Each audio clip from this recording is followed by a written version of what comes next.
And then there was two geisha girls. Hello there. Just joshing with the fellas a little bit. Some folks have wondered why we're doing episodes of Average Joes. Well, because wars have been fought by the average Joe. That's why. Welcome to the Pappy Boyington Veterans Digital Museum. I'm Richard LaFrancis, and with the help of Technical Supervisor Dale Childers, we will present regular episodes highlighting the stories of local regional veterans from our area, as well as other interesting stories. Our goal is to reveal the sacrifice veterans of all services and wars have made for the freedoms that we all enjoy. Another goal is to preserve these stories and the artifacts from these stories.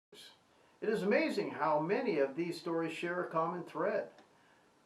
Our endeavor is to educate, inform, entertain in a manner that is more like a documentary movie rather than a brick and mortar museum tour.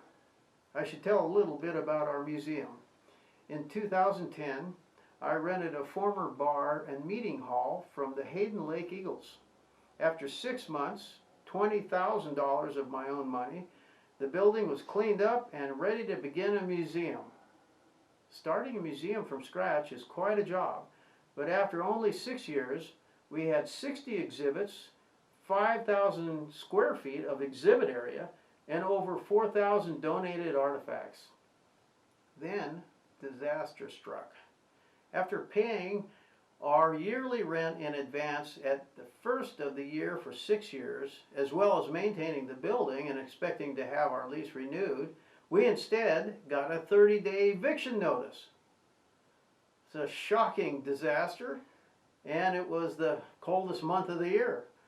A total catastrophe, but in spite of this, we persevered and have entered the digital age. What motivated us was PBS station KSPS, Spokane, ran a segment featuring our museum. This 6-minute episode has been seen by hundreds of thousands of people around the planet from 64 countries. So it's a situation of lemonade being made from lemons. The stories that we have will be digitally recorded and permanently saved for millions of people, instead of for just a few thousand people a year that visited our brick and mortar museum. Think Amazon versus big box stores. Another plus for being out on the web is that when the viewer sees these stories, he or she can discover veteran stories in their own towns, so that those stories can be also preserved. You might ask, why do it?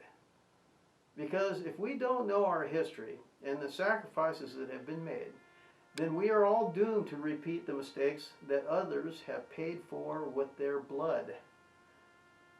But why veteran stories? Like it or not, military history is an intrinsic part of written history.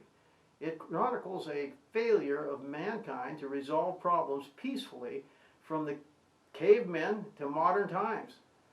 We are tasked with telling the stories of regular folks who have cleaned up the mess left by politicians. Ours are the stories of the guy driving the tractor in Kansas to the young woman working in a department store in Los Angeles, and how they were yanked around the planet to see, hear, smell, and do things they never thought they would ever do, and what effect that experience had on them. We have many stories at the museum, and we continue to accumulate more steadily.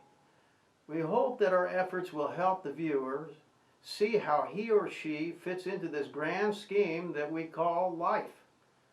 And by educating and informing you, the viewer, you may pay more attention to the local and world events so that we all can help make sure that we don't repeat the mistakes of the past.